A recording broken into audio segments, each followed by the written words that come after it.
Thank you for joining us for 13 News, or 13 Plus rather. I'm Mary Coleman. Hope you are enjoying your Tuesday evening. Let's jump right into our crime files this week. The search continues for a convicted murderer. In this week's 13 Crime Files, we speak with U.S. Marshals about the man's history and why they say it's imperative to find him now.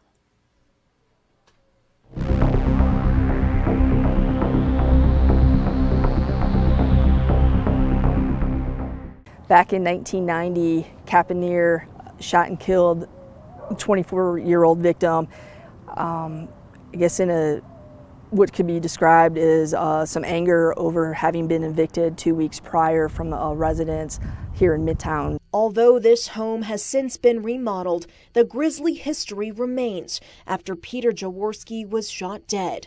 Nicholas Capaneer was 28 at the time. A jury convicted him of murder. Capaneer did some time in the Arizona Department of Corrections and was paroled in 2016. In January of 2023, he violated his parole, and there's been a warrant out for his arrest ever since. Obviously, Capaneer is a danger to the community, having a fit of anger and shooting an individual.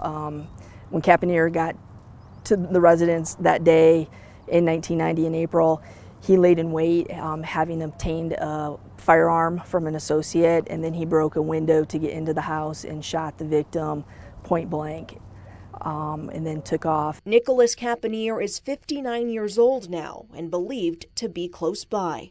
There has been some sightings over the course of the last year here in Tucson, possibly, like I said, down in Cochise County. It should be noted Capaneer is a verified member of the Aryan Brotherhood. And again, he is armed and dangerous, and I would not approach him. Capaneer is 5'4", weighs about 145 pounds, and has hazel eyes. You are asked to call 911 or 88 Crime if you see him, and again, do not approach him.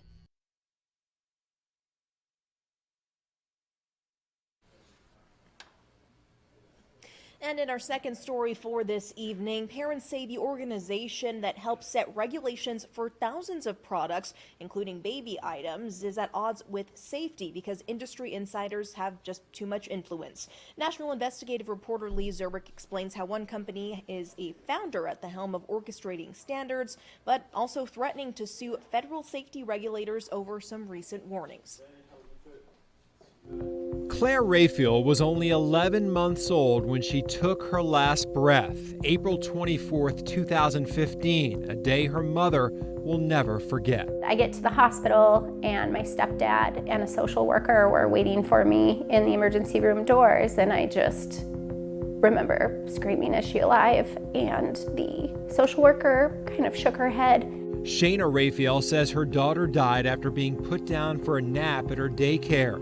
The provider put her in an adult bed rather than a firm bed intended for a baby. When she laid down on her side and her head rolled over, it created this air pocket in the mattress. And so Claire was rebreathing the same air in over and over again, and it became poisonous with her, and she never woke up. Claire died on Shayna's 31st birthday. Months passed while Shayna grappled with what to do. She ultimately filed a wrongful death lawsuit against the child care provider. She settled and then took the money and donated it to the Children's Hospital that tried to save Claire. And it just kind of continued on from there. And so went from child care advocacy to more safe sleep advocacy, and then working to see how I could help support families.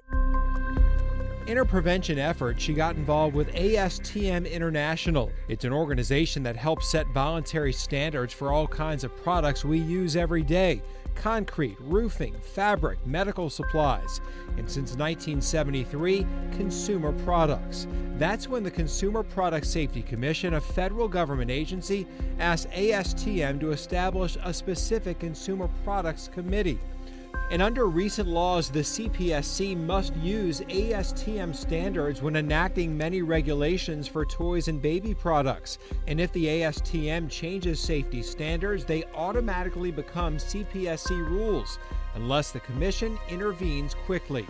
Our job at CPSC to protect people from unreasonable hazardous products is informed by the work that they do. Our statute requires us to defer to an industry-written voluntary standard as long as it's good enough to protect people and it's widely complied with. If that happens, we defer to it. We can't make our own rule. And so that's a lot of power in that process. These standards get discussed and set after products are already in the market. Right now, Shayna is on a committee for wearable infant blankets, which is working on design and safety standards for things like swaddles. But recently there is controversy over one type of swaddle, those that are weighted. The idea is that putting some weight in a swaddle helps mimic a parent's hand or a hug and helps soothe the baby. But in practice, the American Academy of Pediatrics says they're unsafe. These doctors don't even want the ASTM committee creating a safety standard because it might send an incorrect message to parents that meeting a standard makes a product safe. Reports from parents in a corner made on the CPSC's website and our analysis of the agency's incident data show at least 8 records of babies who died wearing weighted sleep products. The AAP, the CPSC, the NIH, they've all been very clear that weighted infant products are not safe. We're putting direct weight on even newborns' bodies right over their respiratory system, and that they should not be used. As the wearable infant blankets ASTM committee continues weighing possible dangers, there is now a question of financial gain and who's in charge. A co-chair of the committee, Tara Williams, is also the founder of a weighted swaddle company, Dreamland Baby, a Shark Tank success story. I just really struggle with the conflict of interest of people who are making these decisions. I think that if you would directly benefit financially from a certain type of product coming through, that there should be some reflection on, hey, is it ethical? While ASTM committees welcome industry insiders because of their expertise, the organization's bylaws require chairs to be impartial. But Shayna and others have questioned if that's happening. While co-chairing the committee, Williams' company made tens of millions of dollars selling those products. It's been a contentious process that has been a couple years in the making already. In recent months, the CPSC added weighted sleep sacks to its safe sleep guidelines, urging parents not to use them. Senator Richard Blumenthal wrote to Williams and Dreamland Baby in December, saying he was deeply concerned by the company's decision to continue selling these products to vulnerable and unsuspecting parents, and asking questions particularly about claims the product exceeds CPSC standards, which he says don't exist because the standard isn't developed yet. In April, he followed up, saying those claims and others were removed from the company's website without explanation, and then reported Dreamland to the Federal Trade Commission. It seems like new baby products come on the market every day. Also in April, CPSC Commissioner Richard Trumka issued a warning and called on major retailers to stop selling them. Many did. Trumka said that his warning reiterates what safety experts have been saying for months. Well, I've spoken to parents whose children have died in products like this. And it's my fear, it's my great fear that I never want to have a conversation with somebody else who loses a child, knowing that I had knowledge that I could have shared that would have prevented that or could have prevented that, and I didn't do it. We're very encouraged to see the recent actions by major retailers to cease the sale of these products for which there is no peer-reviewed evidence of safety. And he said he was unaware of any safe way to use these products. And when pediatricians speak, I pay attention.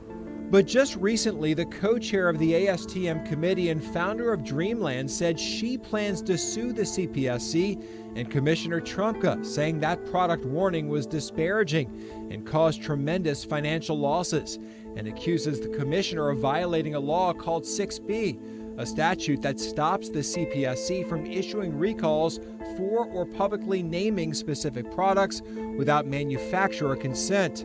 But Trumka's warning did not name Dreamland or any particular brands. We're not saddled with the same restrictions under that gag rule when we talk about an entire product category. I think there was an acknowledgement in that crafting of the law that said if the entire product category poses a hazard, we need to be able to tell the American public about it.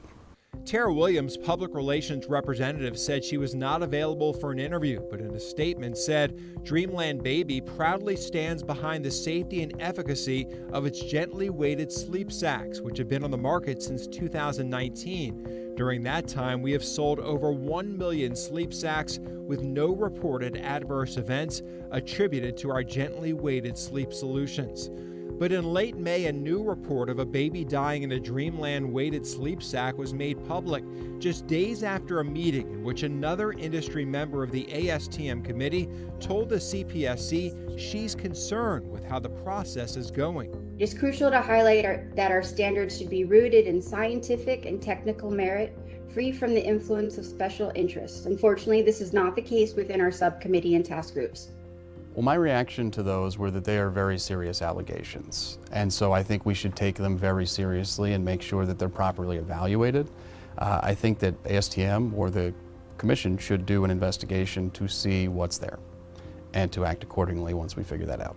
As the ASTM continues to look at weighted sleep blankets, Shayna worries babies might be in danger as the process drags on for blankets already in the market as reports are tallied. It feels like just point straight to the lack of infant deaths. That because there aren't a large amount of infant deaths, even though there are some infant deaths linked to these products, that because there aren't enough dead infants, that we can't keep this out of the standard. And it's really upsetting to see.